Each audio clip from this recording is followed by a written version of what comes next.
Det danske kystnære hav og vores fjorde rummer mulighed for et rigt liv med stor mangfoldighed. Men sådan er det desværre ikke. Danmark er omgivet af hav, og intet sted er der mere end 55 kilometer til den nærmeste kyst. Det giver alle danskere en unik mulighed for at bruge havet på forskellige rekreative måder. Faktisk var de danske fjorde for blot 100 år siden nogle af de fiskerigeste farvande. Dengang var der udbredt bundvegetation, der var store enge med ålegræs, og der var store, flotte makroalger, som kunne vokse ude på det dybe vand. Der var også masser af fisk, både i selve vandfasen, men også nede ved bunden, myldrede det med fisk. Og biodiversiteten af bunddyrene var også helt enormt stor. Dengang var der heller ikke så meget iltsvind, som vi ser i dag, og vandet var meget klarere. Der var mange forskellige arter fisk, som sild, rødspætter og torsk. Og flotte, farverige fisk som rødnæb og blåstark. Der var naturlige og sunde fødekæder og god økologisk tilstand i havet. Store dele af det kystnære hav var dækket af sunde, frodige ålegræsenge, tangskove og stenrev, som er nogle af de vigtigste levesteder for fiskeyngel og smådyr.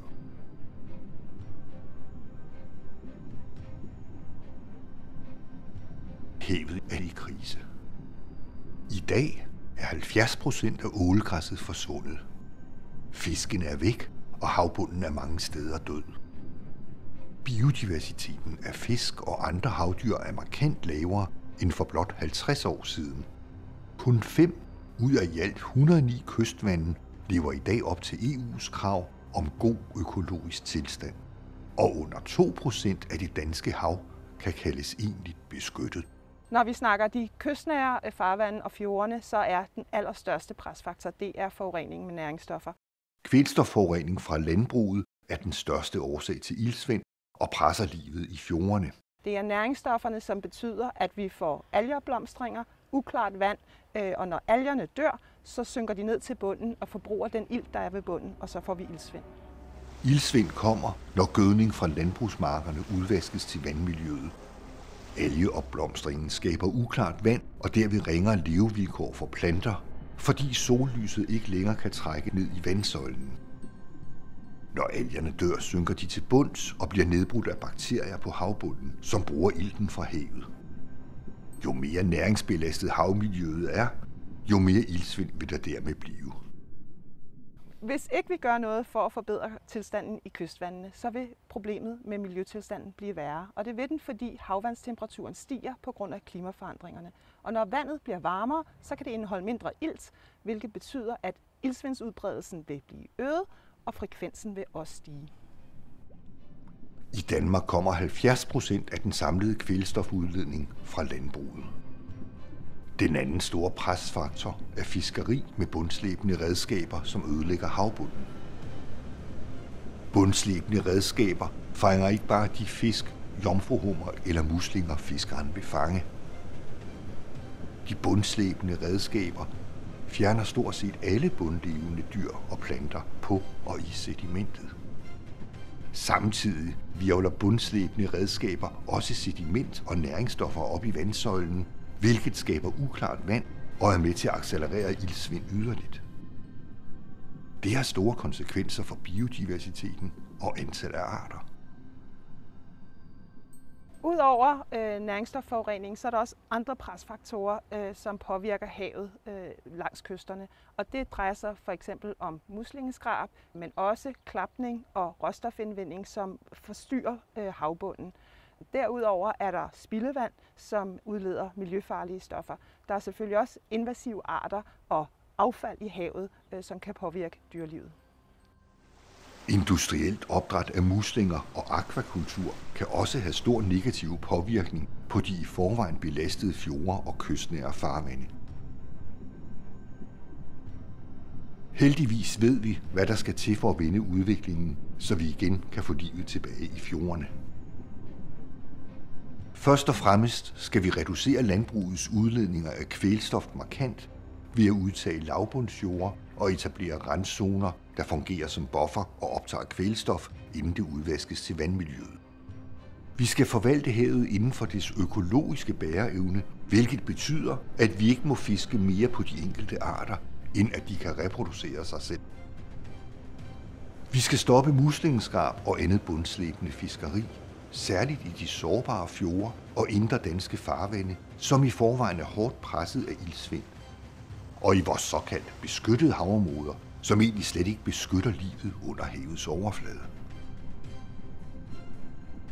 Vi skal begrænse udledningen af industrispildevand og udbredelsen af store industrianlæg til opdræt af fisk i havet. Vi skal leve op til vores forpligtelser i EU om at etablere 30% natur i havet, som er reelt beskyttet. Hvis vi skal leve op til EU's vandrammedirektiv, som siger, at danske kystvand skal opnå god økologisk tilstand inden 2027, så skal udledningerne af næringsstoffer reduceres, og de skal reduceres med omkring 20.000 tons i forhold til det nuværende niveau. Det kræver, at der bliver implementeret en række virkemidler eller tiltag på land, som kan sørge for, at næringsstofferne kommer ned. Og når der styr på vandkvaliteten, skal vi genoprette tabt havnatur ved at udplante ålegræs og reetablere stenrev, som kan genskabe levesteder og sikre den marine biodiversitet og en robust havnatur. Den gode nyhed er, at når vi får reduceret udledningen af næringsstoffer, så kan havmiljøet genskabe sig selv eller hele sig selv. Livet kommer tilbage, og efter et iltsvind kommer det ret hurtigt tilbage, hvis bare der kommer ilt. Men jeg synes ikke, vi ser nogen tegn på, at der er noget, der er irreversibelt. Skal havet fortsat være en evig kilde til rekreative aktiviteter og ressourcer, kræver det, at vi formår at beskytte det. For uden et sundt havmiljø mister Danmark en del af sig selv.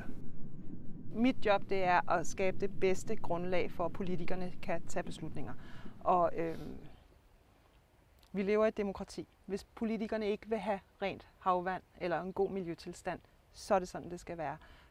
Hvis de gerne vil have det, så må de komme og spørge, hvordan får vi det, og så skal jeg nok levere svaret. En gang, for ikke så lang tid siden, havde vi et hav myldrende af liv. På ganske få generationer har vi fuldstændig ændret betingelserne for livet i vores jord og i havet. Nu udsender de alarmsignaler, som vi ikke kan overhøre. Vi har den fornødne viden, og det er ikke raketvidenskab. Det er udelukkende et spørgsmål om vores ønsker og vores valg.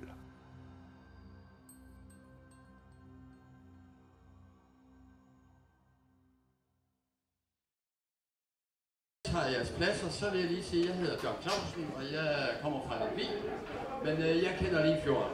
Jeg er født i Nykøbing, og jeg har sommerhus nede ved stranden. Jeg har roet og sejlet og fisket skrubber og ål, og jeg kunne se 10 meter til bunden. Det kan jeg ikke. Men jeg har et håb om, at mine børnebørn, at de kommer til at opleve det, som vi nu har lige set på film. Se, nu skal vi i gang. Vi har 8 debatdeltagere heroppe, og nu får de lige lov at præsenteres. Det får de 1 minut til. Og de har fået at vide rækkefølgen, så Frank, også kaldt bunderøver, vil du lige bruge et godt minut på det? Ja, værsgo. Tak for det, og tak for invitationen. Jamen altså, som sagt, jeg hedder Frank, det kommer stadigvæk bag på nogen, men det gør jeg altså.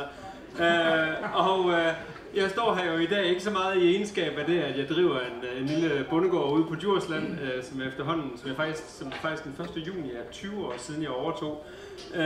Men jo nok i virkeligheden mere, fordi jeg gennem de senere år også har kastet mig ud i at formidle naturen, og især formidle det at forsøge at gøre noget for naturen, altså naturgenopretning, hvilket har ført mig under vandets overflade. Så på den måde jeg tænker jeg, at jeg i virkeligheden er meget gennemsnitlig i forhold til den danske befolkning.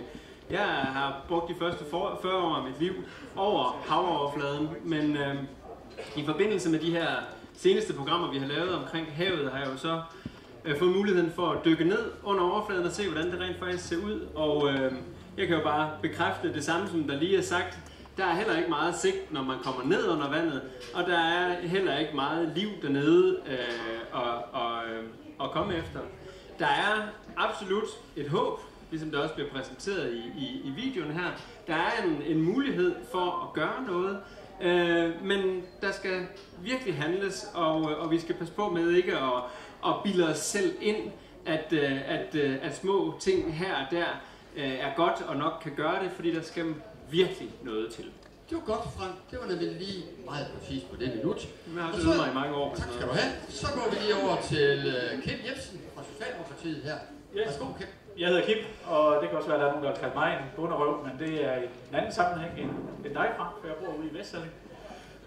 Så sidder jeg i byrådet i Skive Kommune for Socialdemokratiet, hvor jeg er medlem af økonomiudvalget og formand for vores børn- og familieudvalg. Jeg er næstformand i landsbyudvalget, og så er jeg anden viceborgmester, og så er jeg borgmesterkandidat for Socialdemokratiet her til det kommende valg.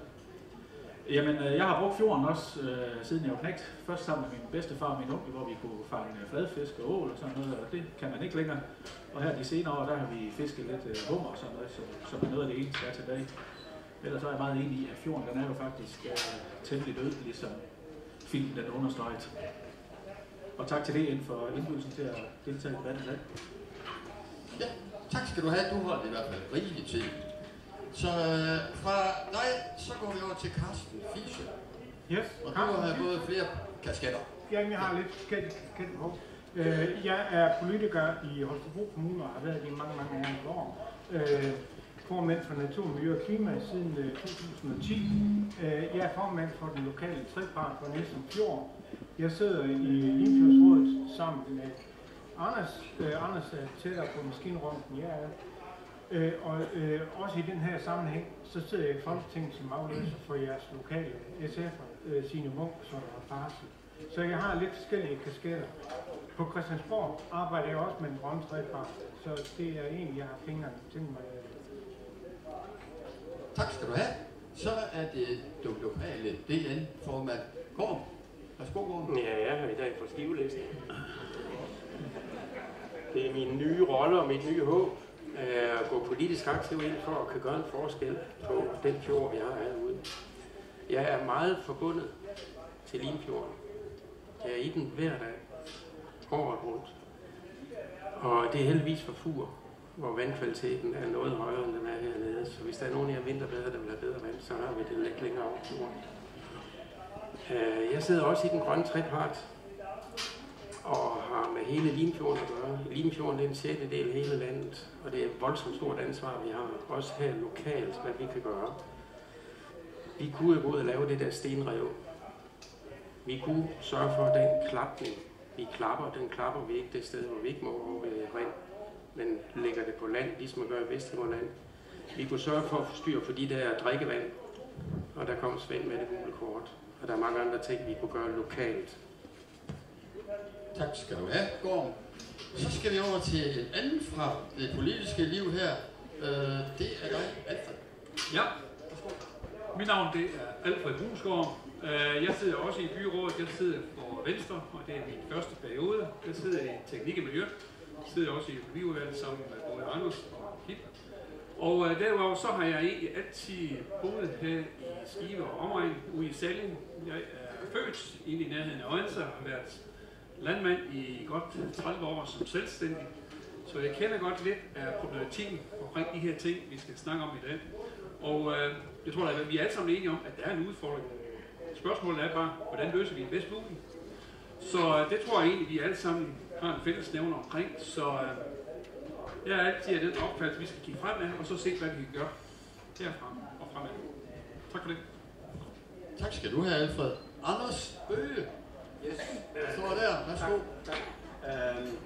Jamen, jeg hedder Anders Bøge og sidder også i byrådet sammen med de fra her, der står heroppe. Og så er jeg makker med Carsten i Limfjordsrådet, og når han siger, at jeg er lidt tættere på maskinsrummet end han er, så er det fordi, jeg sidder i formandskabet for både Limfjordsrådet og har også siddet i formandskabet for Kystvandrådet og også i den grønne trepart. Og det, jeg synes, der er vigtigt i forhold til Skive, det er rent faktisk, at vi også har en kommunal grøn trepart. Og det gør faktisk, at vi kan lave nogle ting, hvor vi prøver at komme rigtig tæt på de udfordringer, vi har, som er skivebaseret. Og det tror jeg, der er rigtig vigtigt, også for at få både borgere og lodsejere med ombord i det her store opgave, vi har, når vi ser det fremad. Tak skal du have, Anders. Så er det Lars Christensen. Er det på nu? Ja. Tak for invitationen. Og vi står der som, at vi fra landbruget også får en plads her i panelet. Vi får jo 70% af skylden, som I kan se, så vi måske skulle have haft et par pladser mere, men nu må I nøjes med en enkelt landmand. Jeg har landbrug tæt på Kongenshus, hvor vi har 900 malkekøer, og sammen med mine 25 medarbejdere, så prøver vi at levere lidt mælk til Arle hver eneste dag. Jeg er sat med i Kystvandrådet sammen med blandt andet Anders, og er med i kommunale treparter, også både i Viborg og Skive Kommune. Så vi har en god tone og et rigtig godt samarbejde, fordi skal vi løse det her, og vi skal have pengene til at række, så skal vi altså gøre det rigtig klogt. Ellers når vi kun halvvejs. Så. Tak skal du have, Lars. Og så som rosinen i pølseenden, så er det vicepræsident i Danmarks Naturfredningsforening. Værsgo, Sebastian. Tak for det, John. Jeg hedder Sebastian Jonshøj, og det er rigtigt, jeg sidder i hovedbestyrelsen som det, vi så fornemt kalder vicepræsident, det vil sige næstformand i Danmarks Naturfredningsforening. Og jeg tillader mig at antage, at de fleste af jer ved, hvem Danmarks Naturfredningsforening er.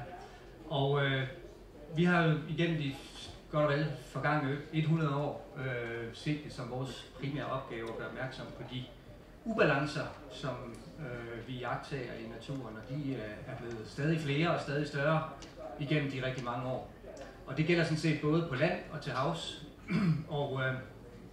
Og i dag der står det rigtig skidt til, og det gør det jo også herude i fjorden uden for teltet. Og det er jo blandt andet en af årsagerne til, at Danmarks Naturfredningsforening for godt et år siden var en af de parter, der sammen med Lars og hans gode kolleger valgte at give hinanden håndslag i den grønne trepart på, at nu skal vi finde nogle løsninger. Og det er nu det, vi er godt i gang med. Et år inde i processen er der stadigvæk kan man sige, fælles fodslag.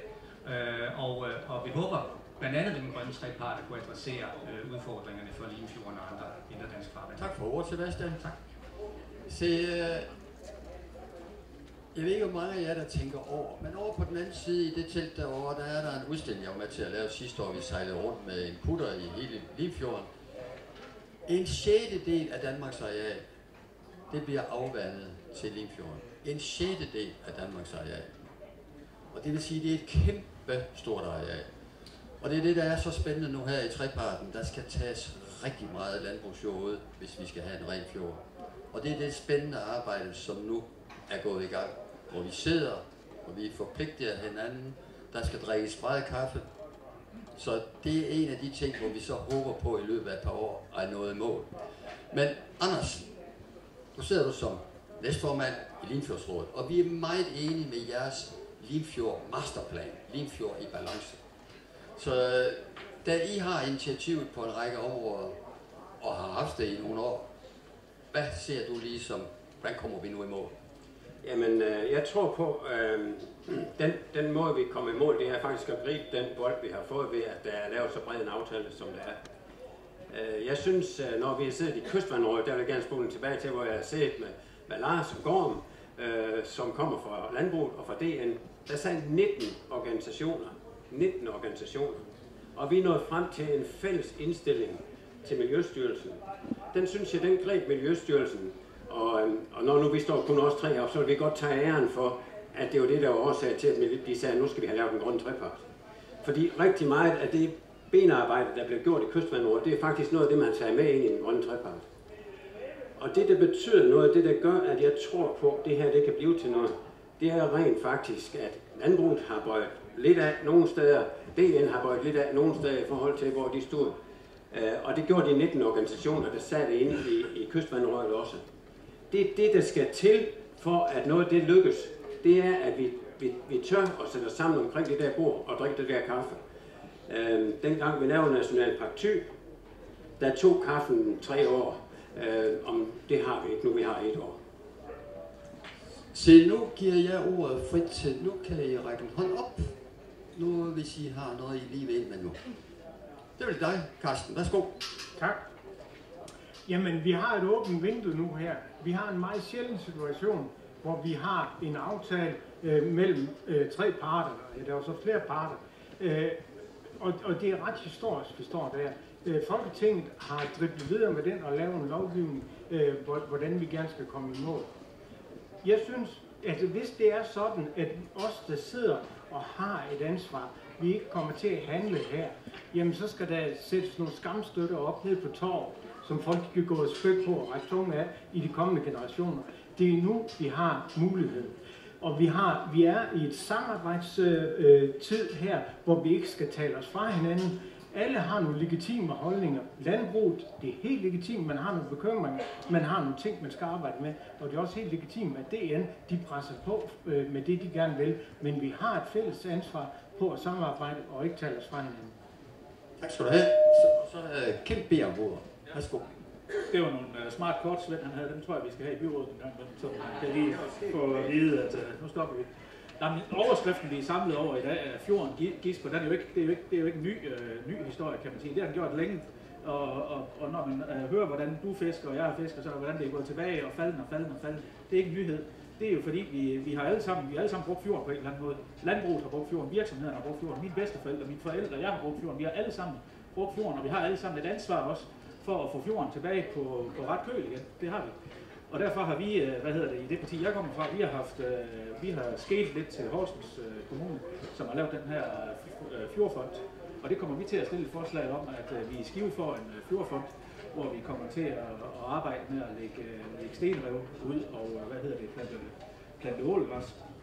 Og jeg tror, det er noget, de unge mennesker har en dagsorden i også og sådan noget. Og jeg tror, at hvis man går 5-10 år frem og sådan noget, så kunne det være fedt, hvis man når man kommer i skole efter, man blev konfirmeret, og så spørger, hvad har du fået i konfirmationsgave? Jamen, jeg har fået fladskærms-tv, og så har jeg fået 4 kvadratmeter ålegræs. Pæn om det der med, det kunne være ret med sådan nogle kort. Nej, men jeg så dem slet ikke. Nej, okay. Det er derfor, jeg siger, nu stopper du lige. Okay. Så Alfred, nu får du lov. Hvad hed det? Jeg sidder også der i den kommunale trepart, og her forleden der havde vi en lodsejermøde ude i nærheden af Håsum. Og det er fantastisk at møde alle de her lodsejere af de her forskellige landbrug faktisk byde ind, positivt ind på det her. Fordi der er ingen tvivl om, alle er klar over, at der skal ske et eller andet. Og nu kan man sige, nu er også økonomien kommet med i form af, at der er blevet lavet det her trepartsaftale. Så jeg er helt overbevist om, at vi skal nok komme frem til nogle resultater. Men jeg ved også, at den tidslinje, der er sat, den bagkant, vi har her til 1.1.26, der er ikke ret lang tid til, at vi skal komme med en klar kan man sige, forslag til det, vi kalder en arealomlægning. Det er ikke en, der ligger 100% fast, det er en, der godt kan reguleres, men vi skal komme med en plan, som er godkendt af byrådet inden 1.1. Så tiden, den er knap. Så er det dig, Lars. For lige at forlænge den, Alfred, så har vi jo en kæmpe forspring her i området, ved at vi har haft kystvandrådet. Vi har faktisk taget stilling til mange ting allerede. Er det mine, der er helt mærkeligt? At de virkemidler, vi skal have i brug, de er jo i værktøjskassen fra kystvandrådet. Og så er vi egentlig i landbruget altid, sådan måske, hvor nu er også lidt over, at hvis vi skulle have en regulering, så blev det sådan på hele arealet. Vi vidste jo godt, at i de der engeområder, som blev opbygget på grund af en hektartilskud, de skulle tages med i drift. Vi fik tilskud til at dræne dem. Staten beder os om og faktisk at tage dem ind i drift. Det var måske en fejl. Nu skal de ud af drift, men vi har altid godt vidst i landbrug, hvor udledningen har været. Så lad os nu få givet lidt mere speed op på de høje arealer, hvor der ingen udledning er, og så fange det kvælstof på de lave arealer. Eng skal være eng, som det var i 60'erne. Og der er bare sket nogle ting på grund af nogle andre forudsætninger, der har ødelagt tingene. Men der vi så ikke kan hente hele, der må vi have dyrket med græs på de høje arealer i stedet for korn. Tak skal du have, Lars. Så var det i går. Giv den gas. Puslespillet, det skal laves i løbet af i år. Der skal ikke være solgt og gennemført. Puslespillet skal lægges ud, og det tror jeg lykkes, for der er et godt samarbejdsklima også, som du sagde, mødet her forleden lokalt. Landmændene vil gerne, de grønne vil også gerne, og jeg tror også, vi politisk meget gerne vil. Men politisk, der har vi en opgave. Nu kigger jeg over på dig, Carsten. Der er så meget bureaukrati, som stiller til hindre. Hvis I ikke læser de gamle nyheder i Folkebladet, så kunne I læse forleden, at det er over 25 år siden, man satte gang i vådprojektet ude i Karup. Så Karup-projektet, der ikke er gennemført, det blev en gammel nyhed ting. Det er skidt, at man bruger 25 år på det. det er ikke smidigt nok. Op i Nordsjælland, der har vi brugt over 15 år på en sø, der ikke er blevet våd endnu. Og det er den der skrumpetid, vi skal have indført. Og det er også Birgit Hansen fra Kommunernes Landsforening sekretariat. Hun vil sparke dørene ind. Vi skal have nedbrudt bureaukratiet. Tak skal du have, Gorm. Og så er det Frank. Jeg er jo ikke klar over, at I havde inviteret samlet grønne trepart for hele området her, for så er det jo lidt svært at få en debat op at køre, fordi de skal jo mødes bagefter også og være enige om alting. Men jeg tror bare, jeg har lidt tørt lyst til at kommentere, at det er jo ikke noget problem, at anden treparten og pengekassen har stået så meget på vid gab, som at den har gjort i det her tilfælde. Det er jo sådan set også historisk, at der jo aldrig været så mange penge kastet i retning af det her. Når det er vigtigt at holde fast i det her med, at det kan blive svært at gennemføre til den tid, der er sat, så er det jo også fordi, at der er alle mulige andre problemer, der presser sig på i verden. Og derfor, hvis det her skal lykkes og forblive stærkt, så er det jo også vigtigt at holde fast i den, eller i virkeligheden styrke den fælles fortælling, vi som land skal have omkring natur, i forhold til den fælles fortælling, vi jo selvfølgelig også har haft tidligere, fuldstændig rigtigt om, at engene skulle dyrkes op, og vi skulle være effektive på den sidste kvadratmeter, ikke også? Så det er, altså der er jo mere på spil her, fordi nej, I kommer ikke i mål med den der trepart inden for den tid, der er sat. Det kommer ikke til at ske, før EU står og rasler med deres 2027-krav. Og hvis sikkerhedssituationen udvikler sig yderligere, så er det i hvert fald nødvendigt at holde fat i naturfortællingen også. Tak skal du have, Frank. Så er det Sebastian. Og det er i forlængelse af det, altså jeg vil bare tilslutte mig, jeg tror Gorm, du brugte ordet puslespillet.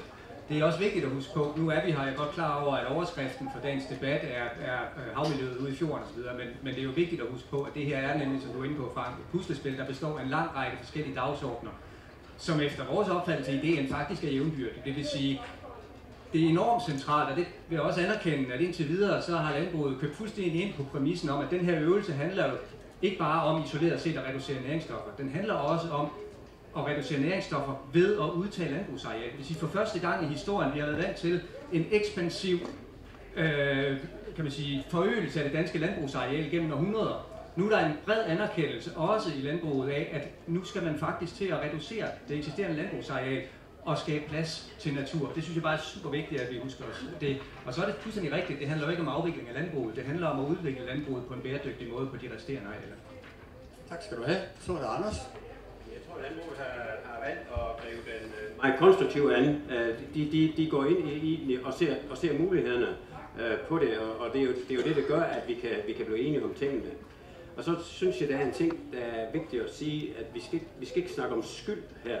For det er ikke nogen skyld, fordi landbruget har egentlig gjort det i forhold til de regler, der har været. Men nu har vi så bare sagt, nu laver vi om på de regler, og vi vil det anderledes, og derfor vil vi den her store arealomlægningsplan. Og så er det en ting mere også i forhold til det, Karen Zimmermann var inde på. Det er, at vi skal simpelthen undgå det bundskrab. Hun siger, at hvis vi lader det bundsentiment ligge og ikke røre ved det i 6 uger, så hjælper det faktisk fjorden helt vildt godt. Det skal vi bare, det er et andet vigtigt parameter i at få en fjord i balance.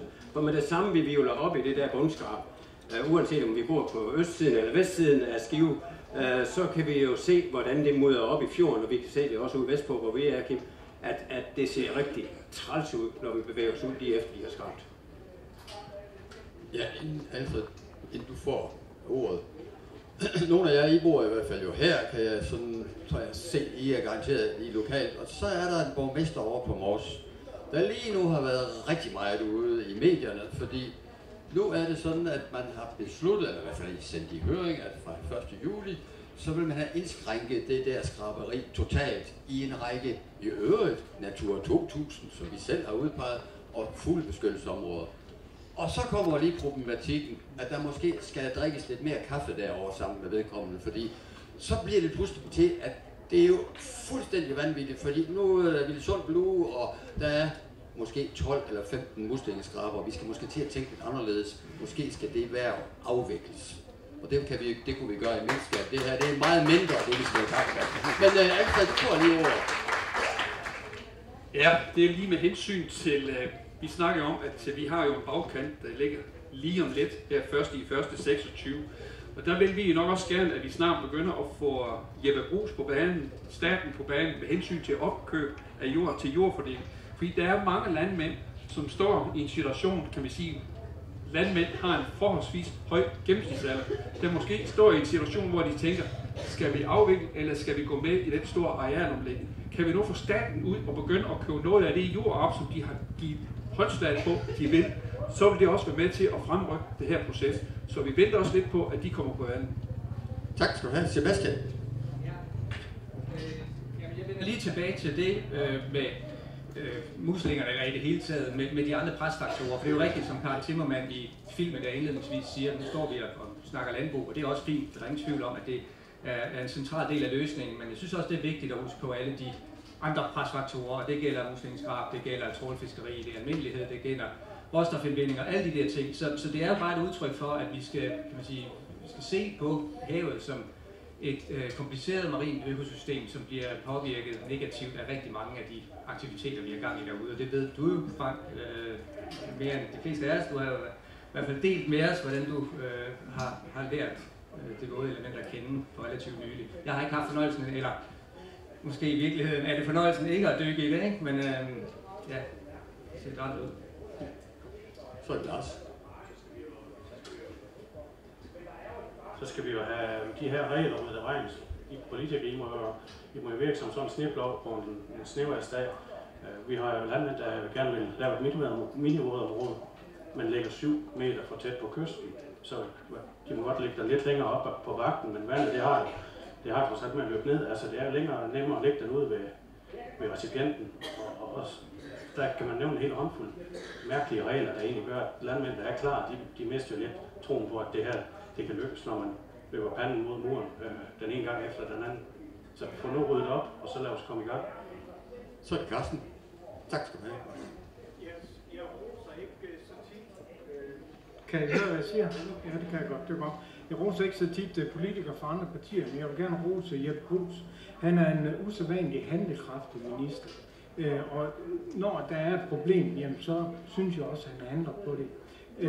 I forhold til det, du nævner med tæt på kysten, jeg tror, vi kommer til at se noget der, det er jeg ret sikker på.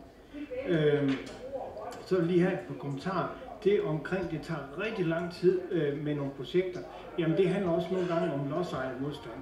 Altså, det er jo tit det, vi ser. Vi har haft et projekt i Vinderup Kommune, som først nu blev realiseret. Det vi bare dribler rundt med, jeg ved ikke hvor mange år. Der var en mand, der var meget centralt. Lodsejer, de vil han bare ikke. Nej, men det er hans jord. Og skal vi ekspropriere? Det gør vi ikke fra kommunens side. Det er de penge, som vi skal bruge til børnehaver og ældrepleje og alt muligt andet. I går aftes havde vi lodsejermøde omkring Nysen Fjord. 80-100 deltagere var der. De skulle tegne nogle kort med de matrikler, som de nu havde, som de gerne ville have ud af drift. Ja. Og det var en stor succes. Det betyder, at så kan staten gå ud og købe ejendom op, fordi der er der grundlag for. Tak skal du have. Så er det Kjeld. Ja, som de... Hallo? Yes. Som de sagde i filmen her, så uanset hvor du stiller dig i Danmark, så har du 55 km til den nærmeste fjord, altså i Skive Kommune, der skal vi stille os op på en ølkasse, så kan vi se fjord ude ved dig, Anders, der kan vi nøjes med at gå ud på trappen. Så jeg kunne godt tænke mig, at vi prøver lige at køre det her ind på lidt mere lokalt. Fordi vi kan godt snakke muslingeskrab og sådan noget, men det er altså noget, de bestemmer over i den store børnehave, om der skal skraves eller der ikke skal. Da jeg sad i teknik og miljø med dig, Anders, vi fik jo fandme den ene ansøgning på muslingefarm efter den anden, og vi var høringspart, men vi kunne, selvom vi sagde, at det ønsker vi faktisk i Limfjorden eller i Skivefjord, så fik vi den alligevel. Altså, jeg synes, vi skal lige prøve at snakke om, hvad vi kan gøre lokalt. Tak skal du have. Så er det Sebastian. Ja, i forhold til det, så vil jeg bare... Det handler jo rent faktisk på det, kan man sige, nationalt i forhold til den her dagsorden, og det har de jo gjort sammen med muslingeskrab senest. I forhold til det med regelforenkling, vi er jo sådan set enige. Jeg er enig i, nu har jeg haft fornøjelsen af at møde Jeppe Bruus en række gange, og den her grønne trepart, den er bygget op på en måde, så der faktisk er taget højde for, at de uoverensstemmelser eller hængepartier, der måtte være ude lokalt, at de bliver grebet i sådan en sindrig struktur, som sørger for, at de kommer altså til torvs helt op hos ministeren, hos Søren Søndergaard fra Landbrug og Fødevare, hos Marie Rømer Gjerding fra DN, og bliver adresseret. Hvis der er noget, der er ved at køre sporet eller ikke går som det skal, så bliver det adresseret, der bliver taget hånd om det. Og det samme gælder i forhold til de regler, der måtte spænde ben for en hensigtsmæssig, meningsfuld implementering af grøn trepart. De vil jo også blive adresseret. Der er så noget omkring minivådområdet, så jeg tror, vi nødvendigvis er helt enige om, og det kan vi jo måske udfolde lidt senere. Tak skal du have. Så er det Gorm. Ja, men det er med modstand. Altså herude, der skulle man undersøge islast. Om den is, der kommer i den sø derude, den var så stærk, at den kunne vælte broen. Altså der er vi ude i nogle fuldstændig perfide omgange. Men vi skal tage de lavest hængende frugter først. Vi skal tage lavbunden. Det er den, der er hurtig. Det er den, vi alle er enige om. Vi skal have de pumpede arealer. Altså der, hvor man er tømt daværende søer. Vi skal have skov. Skov, det er først meget senere, men vi skal vide, hvor vi vil lægge skoven. Skoven kunne vi lægge oven på drikkevandsbeskyttelserne. Og så til allersidst, så kan vi se, om vi skal have nogle vinivådområder. Det er den rækkefølge, vi er nødt til at gøre det, fordi vi skal have mest muligt ud for pengene. Og derfor skal vi gøre det rigtigt. Men vi skal vide, hvad vi vil. Tak, så er det Anders. Birgit Hansen er jo vores talsperson ind til regeringen fra kommunerne, og hun gør det også godt. Og hun arbejder med den der barriereliste, som vi er inde på. Og fra Limfjordsrådet, der melder vi simpelthen ind til den der med det samme, vi har nogle barrierer. Og så er der det der heldigvis ikke ret tykke lag, hun skal igennem for at få det løftet op til Jeppe Buus, så han kan løse problemet. Det synes jeg, der er vigtigt. Og Alfred, i forhold til opkøb, så var vi til et møde i KL her for ikke så længe siden, og der var jeg ind til en workshop. Middelfars borgmester, ham har byrådet faktisk givet kompetence til at gå ud og opkøbe landbrug. Det kunne vi starte med at skrive. Tak. Så er det Frank. Værsgo. Jamen altså, der er jo masser af løsningsorientethed, og det er vel i virkeligheden noget af det, som vi lærer nu i forbindelse med den her grønne trepart, som vi jo også kunne implementere i forhold til, når det handler om muslinger. For jeg er ikke enig i det her med, at bare fordi det er noget, der besluttes nationalt over i Fiskeristyrelsen, og det nogle gange kan være svært at finde ud af, om der overhovedet er en Fiskeristyrelse, at det er noget, man så skal opgive lokalt og gøre noget ved. Fordi man kan sige, at hvis vi lærer noget ud af ideen om den grønne trepart, så er det jo netop det her med, at vi skal tænke i helheder. At det ikke giver mening at lave små løsninger her i der, altså minivådområder og hvad det ellers måtte være. Det kan være, at det kan noget på kort sigt, men det er nok meget godt, at der ikke bliver delt så mange tilladelser til ud til det i virkeligheden. Fordi vi skal se sammenhængende på landskabet, sammenhængende på ådale, og på samme måde altså skal vi også forholde os til det muslingefiskeri. Det er noget, der foregår her. Det kan godt være noget, der bliver besluttet et andet sted, men det er jo jeres politiske mandat, der ligesom skal sættes tryk på, fordi det er jer, der er påvirket af det og kan videreformidle det. Det kan jeg ikke nede fra Djursland. Jeg kigger ikke ud på et muslingeanlæg, der hvor jeg bor. Så den ligger hos jer. Tak skal du have, Frank. Alfred.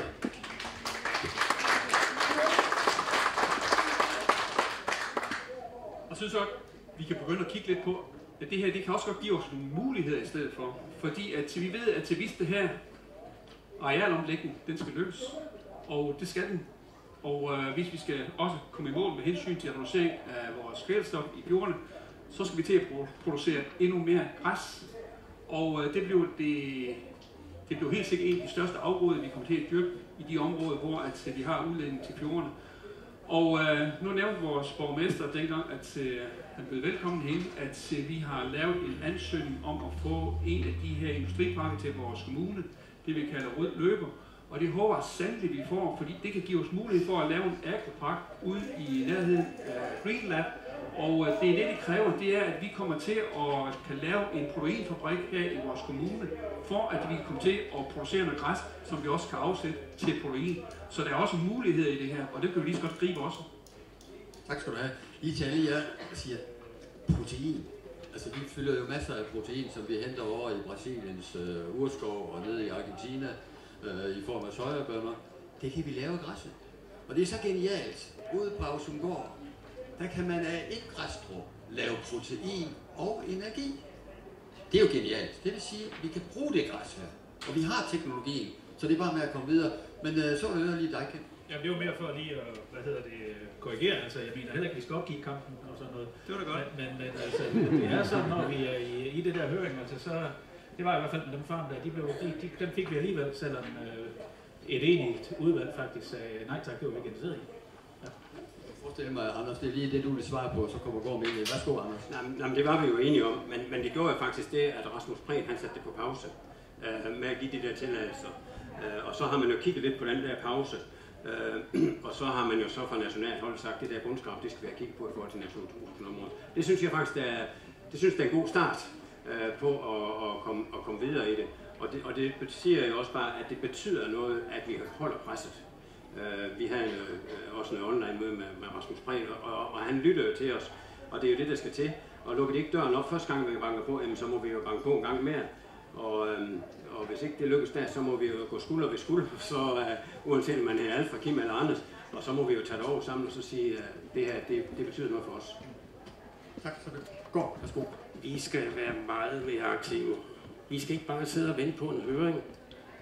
Når høringen kommer, så er det for sent. Hvis vi vil det her, og have reddet den her fjord, og gjort det, så skal vi være derovre hele tiden, over ved Karsten. Det bruger han jo også til brug, så der er ikke så langt. Vi skal være der. Vi skal ikke bare sidde og vente på, at tingene sker. Fordi hvis tingene først er kommet så langt, så går det galt. Nej, det gjorde vi heller ikke går. Det gjorde vi heller ikke. Vi tog det aktivt op, og vi var faktisk ret kritiske over for den der fiskeristyrelse over, at de ikke ville reagere på det. Så vi sagde ikke... Nej, nu sagde han her, at vi skulle vente på høringen. Ja, men det mener jeg. Det kommer der. Fiskeristyrelsen, så hvis I ikke ved det, så er det sådan, at Rigsrevisionen har fokus nu på Fiskeristyrelsen. Man siger, at de har simpelthen ikke ageret og lavet handlinger ud fra de lov og bekendtgørelser, som rent faktisk gælder. Og det må de jo se at få ændret. Men Lars, det var dig. Ja, nu var vi jo endelig kommet over i græs-snakken, og så køber vi tilbage til muslinger, men fred være med det. Det eneste holdning, jeg har til muslinger, det er, at vi hjælper, hvis ikke de skal være, så skal de hjælpes ud af erhvervet. Lige så vel som hvis det er en dambrugsejer, vi har, der belaster voldsomt, så hjælp vedkommende videre, og for såvel også landmænd, der har en stor andel af jord, så når det fremtidige drift bliver umuligt, så skal man sørge for at hjælpe de mennesker videre. Det burde hvor skulder er røde nok til alle sammen. Men af hensyn til græs, så er landmændene også klar. Vi venter egentlig bare på, at der bliver en forretning i at dyrke græs. Fordi skal vi have græs i alle de arealer, der er hensigtsmæssigt, så skal der være rigtig mange flere køer rundt om Limfjorden. Det kan godt være, der skal det, men det kunne godt være, at vi skal have en proteinfabrik eller måske en sukkerbrug. Sukkerbrug, de udleder ikke mere end græs gør, så det kunne godt være, at skulle lægge en sukkerfabrik i Greenland ved siden af græsfabrikken. Så lad os nu tænke nogle smart løsninger ind, og så lad os få en forretning ud af det, for så har vi bosætningen og arbejdspladserne lige bagefter. Så er der ikke Kim? Nej, undskyld, det er Frank. Ja, men det er jo fuldstændig rigtigt, og man bliver nødt til at blive ved med at holde fokus også på de her arbejdspladser, fordi som sagt, som jeg også sagde før, så længe det kollektive vi omkring naturfortællingen ikke er stærkere end det er, altså så skal man også have en løsning klar, når man argumenterer for, at noget ikke skal være der længere. Det kan jo enten være, hvis det drejer sig om muslingerhvervet, og løfte folk ud af det, men det kan jo også være, at man bliver nødt til at komme med pege på, hvor det så kunne være henne. Fordi det er det, jeg møder rundt omkring, når jeg siger, måske skulle vi være mere kritiske til, hvorfor nogle fisk vi spiser, måske skulle vi ikke bundskrabe muslinger op og sådan noget. Så bliver svaret, hvem skal så gøre det? Hvor skal det så gøres henne? Fordi det er altså ikke, der er ikke etableret en sådan fælles fortælling om, at det skal stoppe. Så længe der ikke er det, så vil vi skulle pege på, hvor det så skal være henne, for det kommer til at fortsætte. Tak skal du have, så er det Karsten. Græs kan mange ting, og jeg håber virkelig, at I kommer igennem med jeres projekt ude i Greenland. Der er et rigtig god perspektiv i. Du nævnte Auxumgaard. Jamen det er jo ikke kun det, at man kan lave protein af græs, så man kan undgå import af soja fra Sydamerika. Det handler jo også om, at man også kan erstatte majsdyrkning med græs. Det giver langt mindre udvaskning til Limfjorden og alle andre vandområder. Hvor det går. Altså, græs er genialt. Tidligere røg vi det. Nu skal vi til at spise det. Og jeg har smagt det. Altså, det sidste nede i Forlum, det smager... eller smag? Nej, altså, jeg spiste det. Det andet kan du få i kage, men det gør vi så ikke. På Fur, der har vi fået træstammer ud på markerne. Og vi kalder den træstammer, det er den kvægerace, der hedder Galloway. Og det er så smukt, og de æder alt, og de æder måske også for meget, men der er brug for kvæg til naturplejene. Der kan faktisk godt dyrkes muslinger på land. Vi har et par stykker fra det gamle Limfjordsråd, som har kigget på det. Det kræver en pokkers masse plads på land. Og det kunne være den fordel, vi hiver vandet ind, og så sender det renere ud. Og man gør det i Kina. Om den gule flod så bliver blå, det ved jeg ikke. Men man kan lave mange ting, og det er det, vi skal have øje for. Og det er også det, jeg oplever, at I landmænd har øje for nye forretningsområder. var det med godt. Tak. Alfred. Undskyld, hvad hedder I? Jo, det er da dig. Alfred, havde du ikke holdt op? Jo, det var der. Det var egentlig bare lige for at følge lidt op på det, Larsen sagde omkring muslingefiske, fordi at det er sådan, som det ligger lige nu her i det her oplæg, der kommer, så er det faktisk med meget kort varsel, at de skal til at afvikle deres erhverv. Og vi har jo for ret lang tid siden lige haft et erhverv, der blev afviklet ret hurtigt, så jeg synes også, at vi har en væsentlig forpligtelse til at hjælpe de her omkring 50 muslingefisk, der lige pludselig blev efterladt på rummet. Tak. Se, nu skal I vide her, at det er fordi, der kommer en session mere i teltet. Og det vil sige, at vi er nu presset på tid til, at nu får I lige en runde. Ja, nu får I lige en hurtig runde til at komme med nogle eventuelle afsluttende bemærkninger, som gør, at yes, værsgo. Vi kan starte ud fra venstre. Jeg synes, vi har været omkring de væsentligste værktøjer i kassen. Og så er vi egentlig bare som landmænd, eller landbruget, siger, at vi er sådan set klar, men vi skal behandle alle lodsejere ordentligt. Vi skal ikke have nogen til at stå tilbage på perronen med konkurs og hvad der kunne følge med. Så vi skal nok spille med, så længe der er ordentlighed i det, vi gør. Tak. Det går bare til dig. Sebastian. Yes. Og der kommer rigtig mange kan man sige, entreprenante idéer og forslag til, hvordan vi skal gennemføre den her transition i virkeligheden af vores arealanvendelse. Og græs er godt, og det er udmærket, og det ser vi absolut også nogle potentialer i. Det er bare så super vigtigt, at vi ikke glemmer naturen. Det her er altså også en øvelse, der handler om at skabe mere plads til natur, og det er noget, som vi kan sige, i forskellige sammenhænge allerede oplever, at den fortælling, den er eddermame vigtig for Danmarks Naturfredningsforening at holde fast i, fordi der er rigtig mange, der gerne vil løbe med erhvervsdagsordner osv. Så det hele skal balancere.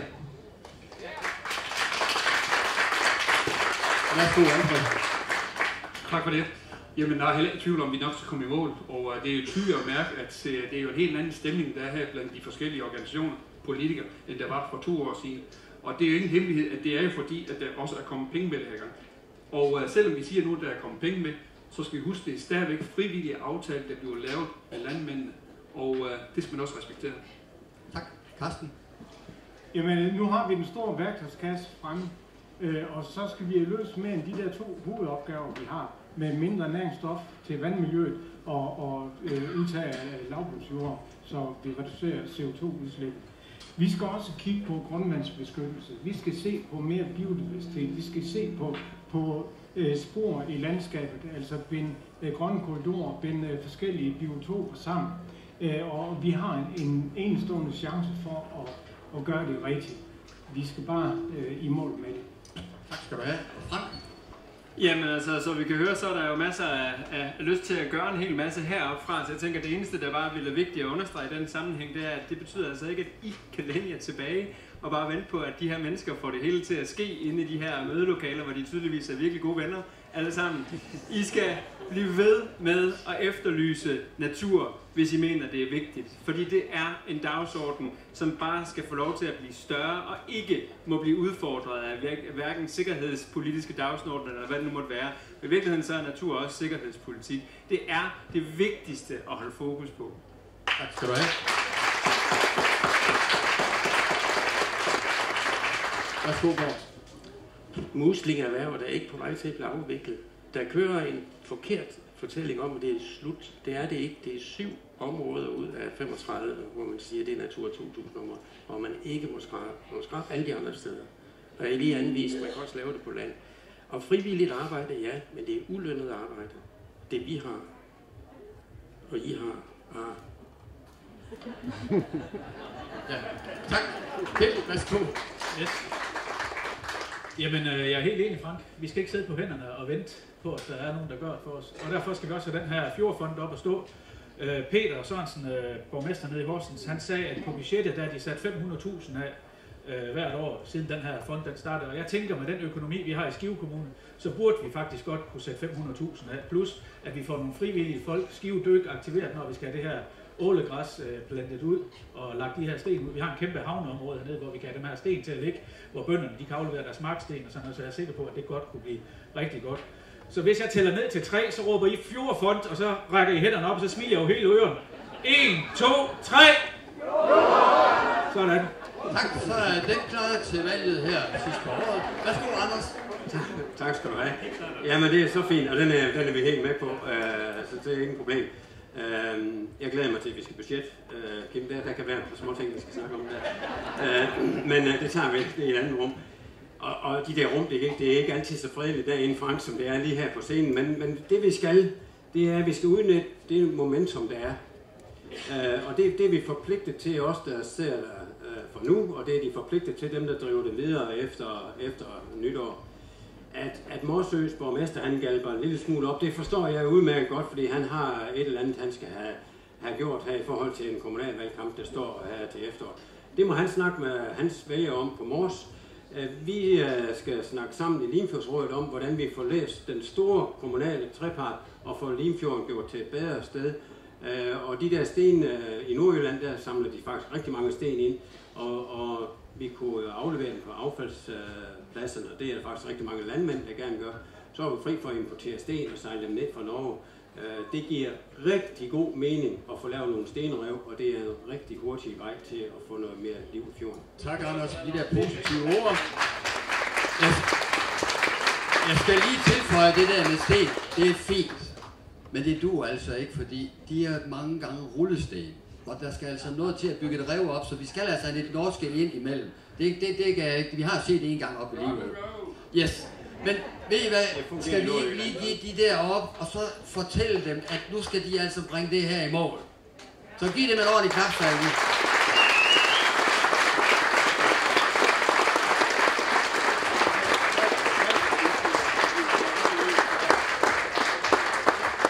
Så kan jeg sige, at for deres store arbejdsydelse heroppe i panelet, så har man besluttet, at de skal også have nogle lokale produkter med hjem, og de er jo også fra landbruget. Så de får lige nogle øl fra Hancock. Derudover, så kan man gå over og snakke med Bunderøv over i teltet, lige over på den anden side, hvis nogen har lyst til at komme over og møde ham sådan face to face. Så vil jeg sige tak, fordi I har lyst til at være her, og jeg kan se, at de fleste af jer har holdt ud. Tak for nu, og en fortsat god skivemøde.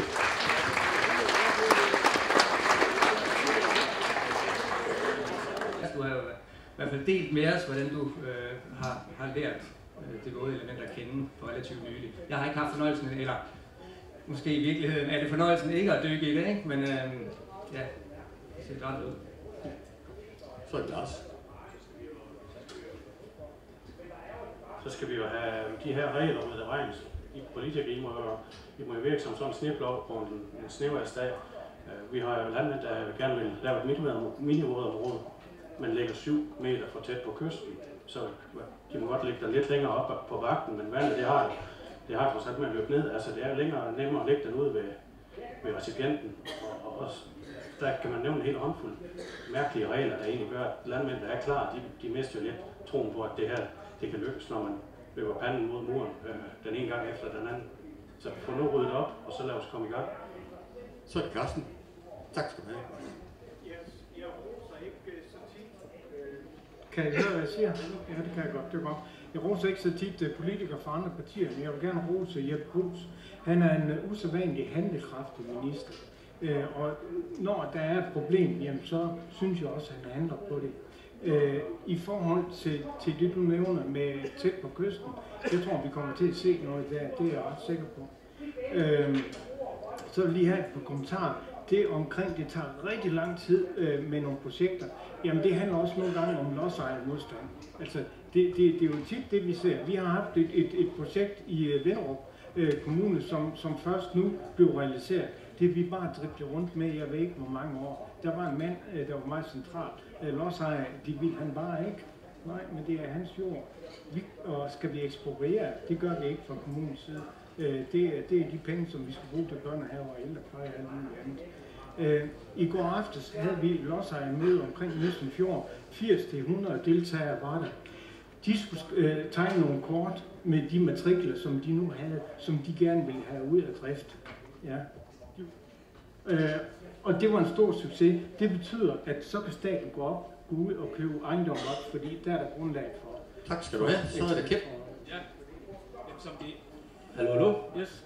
som de sagde i filmen her, så uanset hvor du stiller dig i Danmark, så har du 55 km til den nærmeste fjord, altså i Skive Kommune, der skal vi stille os op på en ølkasse, så kan vi se fjord ude ved dig, og så kan vi nøjes med at gå ud på trappen. Så jeg kunne godt tænke mig, at vi prøver lige at køre det her ind på lidt mere lokalt, fordi vi kan godt snakke muslingenskrab og sådan noget, men det er altså noget, de bestemmer over i den store børnehave, om der skal skraves, eller der ikke skal.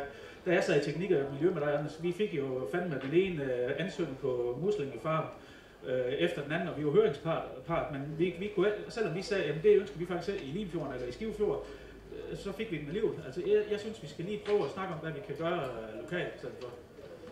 Tak skal du have. Så er det Sebastian. Ja, i forhold til det, så vil jeg bare... de handler jo rent faktisk på det, kan man sige, nationalt i forhold til den her dagsorden, og det har de jo gjort sammen med muslingeskrab senest. I forhold til det med regelforenkling, vi er jo sådan set enige. Jeg er enig i, nu har jeg haft fornøjelsen af at møde Jeppe Bruus en række gange, og den her grønne trepart, den er bygget op på en måde, så der faktisk er taget højde for, at de uoverensstemmelser eller hængepartier, der måtte være ude lokalt, at de bliver grebet i sådan en sindrig struktur, som sørger for, at de kommer altså til torvs helt op hos ministeren, hos Søren Søndergaard fra Landbrug og Fødevare, hos Marie Rømer Gjerding fra DN, og bliver adresseret. Hvis der er noget, der er ved at køre af sporet eller ikke går som det skal, så bliver det adresseret, der bliver taget hånd om det. Og det samme gælder i forhold til de regler, der måtte spænde ben for en hensigtsmæssig, meningsfuld implementering af grøn trepart. De vil jo også blive adresseret. Der er så noget omkring minigården, så jeg tror, vi nødvendigvis er helt enige om, og det kan vi jo måske udfolde lidt til her. Tak skal du have. Så er det Gorm. Ja, men det med modstand. Altså herude, der skulle man undersøge islast. Om den is, der kommer i den sø derude, den var så stærk, at den kunne vælte broen. Altså, der er vi ude i nogle fuldstændig perfide omgange. Men vi skal tage de lavest hængende frugter først. Vi skal tage lavbunden. Det er den, der er hurtig. Det er den, vi alle er enige om. Vi skal have de pumpede arealer. Altså der, hvor man har tømt daværende søer. Vi skal have skov. Skov, det er først meget senere, men vi skal vide, hvor vi vil lægge skoven. Skoven kunne vi lægge oven på drikkevandsbeskyttelserne.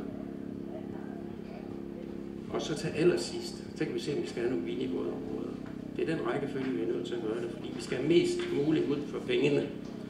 Og derfor skal vi gøre det rigtigt, men vi skal vide, hvad vi vil. Tak, så er det Anders. Birgit Hansen er jo vores talsperson ind til regeringen fra kommunerne, og hun gør det også godt. Og hun arbejder med den der barriereliste, som vi er inde på. Og fra Limfjordsrådet, der melder vi simpelthen ind til den der med det samme, vi har nogle barrierer. Og så er der det der heldigvis ikke ret tykke lag, hun skal igennem, for at få det løftet op til Jeppe Bruus, så han kan løse problemet. Det synes jeg, der er vigtigt. Og Alfred, i forhold til opkøb, så var vi til et møde i KL her for ikke så længe siden, og der var jeg ind til en workshop. Middelfars borgmester, ham har byrådet faktisk givet kompetence til at gå ud og opkøbe landbrug. Det kunne vi jo starte med i Skive. Tak. Så er det Frank. Værsgo. Jamen altså, der er jo masser af løsningsorientethed, og det er vel i virkeligheden noget af det, som vi lærer nu i forbindelse med den her grønne trepart, som vi jo også kunne implementere i forhold til, når det handler om muslinger. For jeg er ikke enig i det her med, at bare fordi det er noget, der besluttes nationalt over i Fiskeristyrelsen, og det nogle gange kan være svært at finde ud af, om der overhovedet er en Fiskeristyrelse, at det er noget, man så skal opgive lokalt og gøre noget ved. Fordi man kan sige, hvis vi lærer noget ud af ideen om den grønne trepart, så er det jo netop det her med, at vi skal tænke i helheder. At det ikke giver mening at lave små løsninger her i der, altså minivådområder og hvad det ellers måtte være. Det kan være, at det kan noget på kort sigt, men det er nok meget godt, at der ikke bliver delt så mange tilladelser til ud til det i virkeligheden. Fordi vi skal se sammenhængende på landskabet, sammenhængende på ådale, og på samme måde altså skal vi også forholde os til det muslingefiskeri. Det er noget, der foregår her. Det kan godt være noget, der bliver besluttet et andet sted, men det er jo jeres politiske mandat, der ligesom skal sættes tryk på, fordi det er jer, der er påvirket af det og kan videreformidle det. Det kan jeg ikke nede fra Djursland. Jeg kigger ikke ud på et muslingeanlæg, der hvor jeg bor. Så den ligger hos jer. Tak skal du have, Frank. Alfred.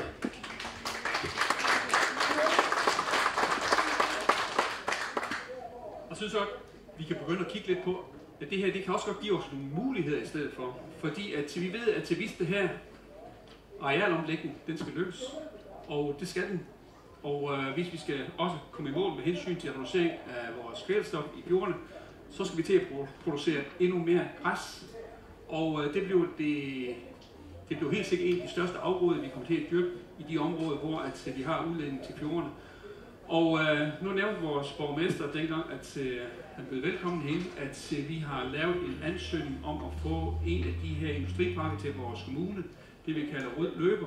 Og det håber jeg sandelig, vi får, fordi det kan give os mulighed for at lave en agropark ude i nærheden af Greenlab. Og det det kræver, det er, at vi kommer til at kan lave en proteinfabrik her i vores kommune, for at vi kan komme til at producere noget græs, som vi også kan afsætte til protein. Så der er også muligheder i det her, og det kan vi lige så godt gribe også. Tak skal du have. Lige til alle jer, der siger protein. Altså vi fylder jo masser af protein, som vi henter over i Brasiliens urskov og nede i Argentina i form af sojabønner. Det kan vi lave af græsset. Og det er så genialt. Ude på Ausumgård, der kan man af et græsstrå lave protein og energi. Det er jo genialt. Det vil sige, at vi kan bruge det græs her. Og vi har teknologien, så det er bare med at komme videre. Men så vil jeg lige dig, Ken. Ja, det var mere for lige at, korrigere. Altså, jeg mener heller ikke, at vi skal opgive kampen og sådan noget. Det var da godt. Men altså, det er sådan, når vi er i det der høring, altså så, det var i hvert fald med dem farm der, dem fik vi alligevel, selvom et enigt udvalg faktisk sagde, nej tak, det var vi ikke interesseret i.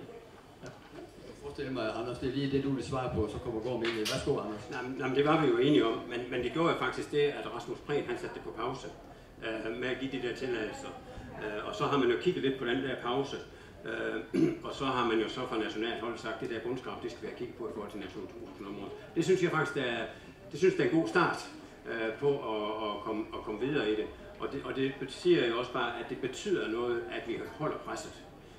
Vi havde også en online møde med Rasmus Prehn, og han lytter jo til os, og det er jo det, der skal til. Og lukker de ikke døren op første gang, vi banker på, jamen, så må vi jo banke på en gang mere. Og hvis ikke det lykkes der, så må vi jo gå skulder ved skulder, så uanset om man er Alfa, Kim eller Anders, og så må vi jo tage det over sammen og så sige, at det her, det betyder noget for os.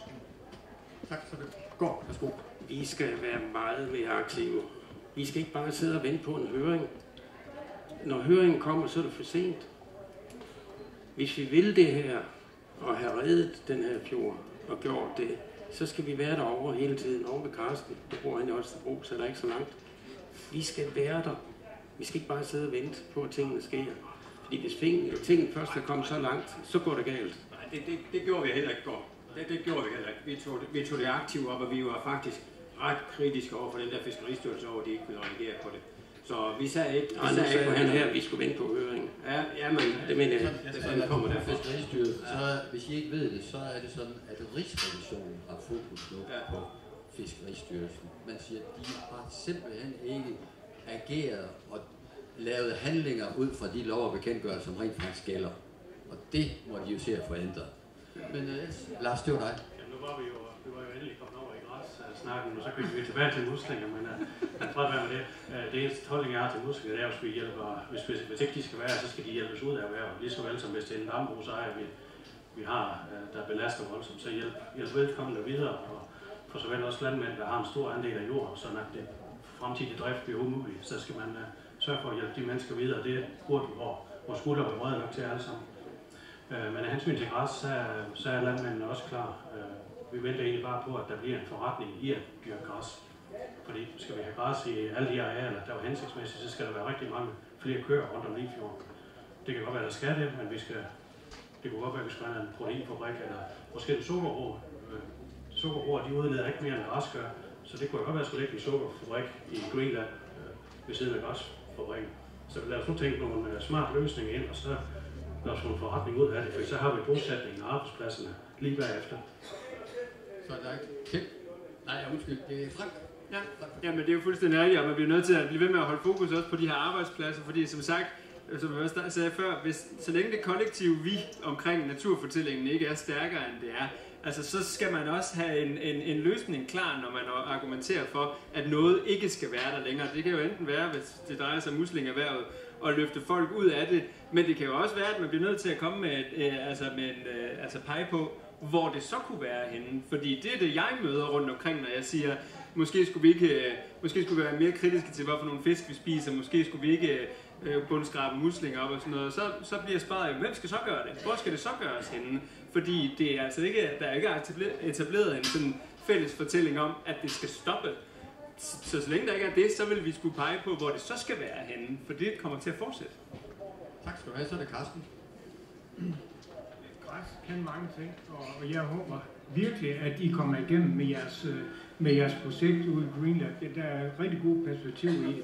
Du nævnte Auxumgaard. Jamen det er jo ikke kun det, at man kan lave protein af græs, så man kan undgå import af soja fra Sydamerika. Det handler jo også om, at man også kan erstatte majsdyrkning med græs. Det giver langt mindre udvaskning til Limfjorden og alle andre vandområder. Hvor det går. Altså, græs er genialt. Tidligere røg vi det. Nu skal vi til at spise det. Og jeg har smagt det. Altså, det sidste nede i forholdet, det smager... Retten eller smag? Nej, jeg sagde spise det. Det andet kan du få i kager, men det gør vi så ikke. På Fur, der har vi fået træstammer ud på markerne. Og vi kalder den træstammer, det er den kvægerace, der hedder Galloway. Og det er så smukt, og de æder alt, og de æder måske også for meget, men der er brug for kvæg til naturplejene. Der kan faktisk godt dyrkes muslinger på land. Vi har et par stykker fra det gamle Limfjordsråd, som har kigget på det. Det kræver en pokkers masse plads på land. Og det kunne være den fordel, vi hiver vandet ind, og så sender det renere ud. Og man gør det i Kina. Om den gule flod så bliver blå, det ved jeg ikke. Men man kan lave mange ting, og det er det, vi skal have øje for. Og det er også det, jeg oplever, at I landmænd har øje for nye forretningsområder. Og det vil være godt. Tak. Alfred. Undskyld, hvad hedder Jo? Det er da dig. Alfred, havde du ikke holdt op? Jo, det var der. Det var egentlig bare lige for at følge lidt op på det, Larsen sagde omkring muslingefiske, fordi at det er sådan, som det ligger lige nu her i det her oplæg, der kommer, så er det faktisk med meget kort varsel, at de skal til at afvikle deres erhverv. Og vi har jo for ret lang tid siden lige haft et erhverv, der blev afviklet ret hurtigt, så jeg synes også, at vi har en væsentlig forpligtelse til at hjælpe de her omkring 50 muslingefisk, der lige pludselig nu efterladt på rummet. Tak. Se, nu skal I vide her, at det er fordi, der kommer en session mere i teltet. Og det vil sige, at vi er nu presset på tid til, at nu får I lige en runde. Ja, nu får I lige en hurtig runde til at komme med nogle eventuelle afsluttende bemærkninger, som gør, at yes, værsgo. Vi kan starte ud fra venstre. Jeg synes, vi har været omkring de væsentligste værktøjer i kassen. Og så er vi egentlig bare som landmænd, eller landbrug, siger, at vi er sådan set klar, men vi skal behandle alle lodsejere ordentligt. Vi skal ikke have nogen til at stå tilbage på perronen med konkurs og hvad der kunne følge med. Så vi skal nok spille med, så længe der er ordentlighed i det, vi gør. Tak.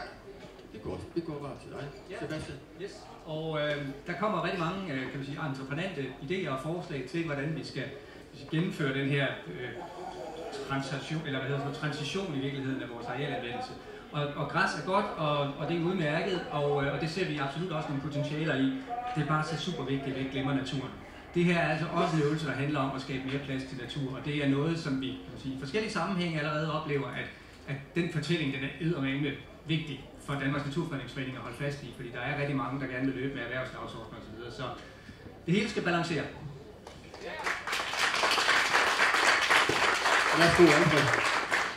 Tak for det. Jamen, der er heller ikke tvivl om, at vi nok skal komme i mål, og det er jo tydeligt at mærke, at det er jo en helt anden stemning, der er her blandt de forskellige organisationer, politikere, end der var for 2 år siden. Og det er jo ingen hemmelighed, at det er jo fordi, at der også er kommet penge med det her gang. Og selvom vi siger nu, at der er kommet penge med, så skal vi huske, at det er stadigvæk frivillige aftale, der bliver lavet af landmændene, og det skal man også respektere. Tak. Carsten? Jamen, nu har vi den store værktøjskasse fremme, og så skal vi løse mere end de der 2 hovedopgaver, vi har, med mindre næringsstof til vandmiljøet og udtag af lavbundsjord, så vi reducerer CO2-udslip. Vi skal også kigge på grundvandsbeskyttelse. Vi skal se på mere biodiversitet. Vi skal se på spor i landskabet, altså binde grønne korridorer, binde forskellige biotoper sammen. Og vi har en enestående chance for at gøre det rigtigt. Vi skal bare i mål med det. Tak skal du have. Frank? Jamen altså, så vi kan høre, så er der jo masser af lyst til at gøre en hel masse heroppe fra. Så jeg tænker, at det eneste, der bare ville være vigtigt at understrege i den sammenhæng, det er, at det betyder altså ikke, at I kan læne jer tilbage og bare vente på, at de her mennesker får det hele til at ske inde i de her mødelokaler, hvor de tydeligvis er virkelig gode venner. alle sammen. I skal blive ved med at efterlyse natur, hvis I mener, det er vigtigt. Fordi det er en dagsorden, som bare skal få lov til at blive større, og ikke må blive udfordret af hverken sikkerhedspolitiske dagsordner, eller hvad det nu måtte være. I virkeligheden så er natur også sikkerhedspolitik. Det er det vigtigste at holde fokus på. Tak skal du have. Værsgo, Borg. Muslingerhvervet er ikke på vej til at blive afviklet. Der kører en forkert fortælling om, at det er slut. Det er det ikke. Det er 7 områder ud af 35, hvor man siger, at det er Natur 2000-områder, hvor man ikke må skrabe. Man må skrabe alle de andre steder. Og jeg lige anvist, man kan også lave det på land. Og frivilligt arbejde, ja, men det er ulønnet arbejde. Det vi har, og I har. Ja. Tak. Kjeld, værsgo. Yes. Jamen, jeg er helt enig, Frank. Vi skal ikke sidde på hænderne og vente på, at der er nogen, der gør det for os. Og derfor skal vi også have den her fjordfond op at stå. Peter Sørensen, borgmester nede i Horsens, han sagde, at på budgettet der er de sat 500.000 af hvert år, siden den her fond den startede. Og jeg tænker, med den økonomi, vi har i Skive Kommune, så burde vi faktisk godt kunne sætte 500.000 af. Plus, at vi får nogle frivillige folk, Skive Dyk, aktiveret, når vi skal have det her ålegræs plantet ud og lagt de her sten ud. Vi har en kæmpe havneområde hernede, hvor vi kan have dem her sten til at ligge, hvor bønderne de kan aflevere deres marksten, og sådan noget, så jeg er sikker på, at det godt kunne blive rigtig godt. Så hvis jeg tæller ned til 3, så råber I fjordfond, og så rækker I hænderne op, og så smiler jeg jo hele øren. 1, 2, 3! Sådan. Tak, så er den klar til valget her sidst på året. Værsgo, Anders. Tak skal du have. Jamen det er så fint, og den er vi helt med på, så det er ikke et problem. Jeg glæder mig til, at vi skal budget. Kim, der kan være på små ting, vi skal snakke om der. Men det tager vi i et andet rum. Og de der rum, det er ikke altid så fredeligt derinde, Frank, som det er lige her på scenen. Men det vi skal, det er, at vi skal udnytte det momentum, der er. Og det er vi forpligtet til os, der ser der for nu, og det er de forpligtet til dem, der driver det videre efter nytår. At Morsøs borgmester, han galper en lille smule op, det forstår jeg udmærket godt, fordi han har et eller andet, han skal have gjort her i forhold til en kommunalvalgkamp, der står her til efteråret. Det må han snakke med hans vælgere om på Mors. Vi skal snakke sammen i Limfjordsrådet om, hvordan vi får læst den store kommunale trepart og får Limfjorden gjort til et bedre sted. Og de der sten i Nordjylland, der samler de faktisk rigtig mange sten ind, og vi kunne aflevere dem på affaldspladserne, og det er der faktisk rigtig mange landmænd, der gerne gør. Så er vi fri for at importere sten og sejle dem ned fra Norge. Det giver rigtig god mening at få lavet nogle stenrev, og det er en rigtig hurtig vej til at få noget mere liv i fjorden. Tak, Anders, for de der positive ord. Jeg skal lige tilføje det der med sten. Det er fint, men det duer altså ikke, fordi de er mange gange rullesten. Og der skal altså noget til at bygge et rev op, så vi skal altså have lidt norsk ind imellem. Det kan jeg ikke. Vi har set det en gang op i livet. Yes.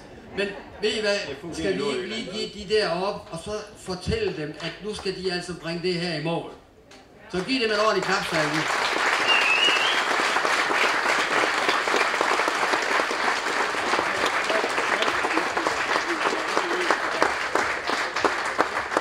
Så kan jeg sige, at for deres store arbejdsydelse heroppe i panelet, så har man besluttet, at de skal også have nogle lokale produkter med hjem, og de er jo også fra landbruget. Så de får lige nogle øl fra Hancock. Derudover, så kan man gå over og snakke med bunderøven over i teltet, lige over på den anden side, hvis nogen har lyst til at komme over og møde ham sådan face to face. Så vil jeg sige tak, fordi I har lyst til at være her, og jeg kan se, at de fleste af jer har holdt ud.